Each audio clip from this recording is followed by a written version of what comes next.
Okay, remember that they are changing my voice. You see, in the last 3 videos, I've proven definitively that Paul is saying that I'm right, that I'm Christ. So this is Hebrews 4. A Sabbath rest for the people of God. Therefore, since the promise of entering his rest still stands, let us be careful that none of you be found to have fallen short of it.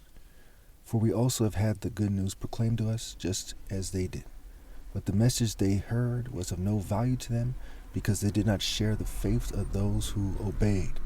Right? They didn't share the faith of those who obeyed. Keyword, obeyed. Now we who have believed enter the rest, just as God has said, so I declare it on oath in my anger, they shall never enter my rest. And yet his works have been finished since the creation of the world.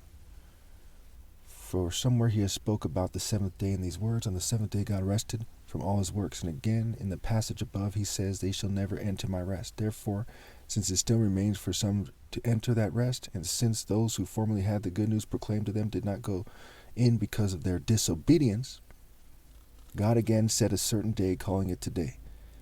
This he did when a long time later he spoke through David, as in the passage already quoted, today, if you hear his voice, do not harden your hearts. For if Joshua had given them rest, God would not have spoken later about that day. There remains then a Sabbath rest for the people of God. For anyone who enters God's rest also rests from their works, just as God did from his. Let us therefore make every effort to enter the rest, so that no one will perish by following their example of disobedience. See, it goes on and on about disobedience, which comes with the understanding that the throne is established in righteousness, and no one else on this planet is righteous. It's just me. I'm Christ, the righteous one. I've proven that with deeds and works, and I go on and on about my legal and peaceful top martial arts challenge, my heritage, who I am, and why it must be me. For the word of God is alive and active, sharper than any double-edged sword. It penetrates even to the dividing soul and spirit, joints and marrow. It judges the thoughts and attitudes of the heart. So we see here in Hebrews 4:12, and I often use the King James Version, and I say it's quick and powerful, but it's also alive and active. We see here in Hebrews 4:12 that it lines up, okay, with Hebrews 1:13, where it says, to which of the angels did God ever say, sit at my right hand until I make your enemies a footstool for your feet? Right? This is about being a warrior of God, but a specific type.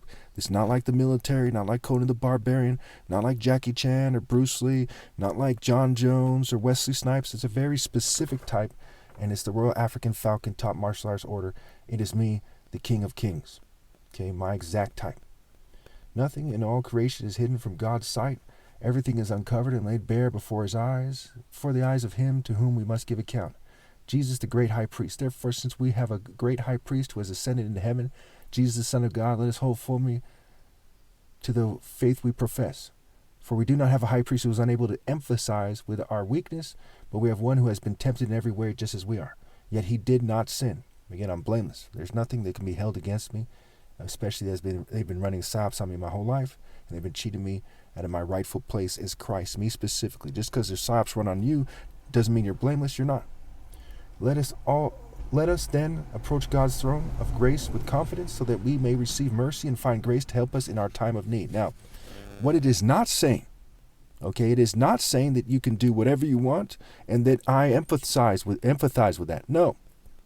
I understand that people aren't perfect. If you were to rally and obey God through me, okay, I understand the mistakes you've made in life.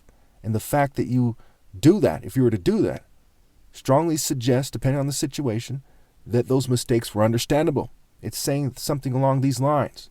Okay? It's not saying, hey, do whatever you want, and I understand. I don't understand you doing whatever you want. I understand that it's wrong, and I understand that you should go to hell for it, and that you will go to hell for it. Okay? Only people who go to heaven is rally and obey God through me. Hebrews is about obedience, like first and foremost. It's about defining the Royal African Falcon Top Martial Arts Order and helping you understand why my works prove I'm Christ. And it's about telling you to obey, and that faith is proven through obedience, not just going to church or saying that you believe. You have to obey God through me.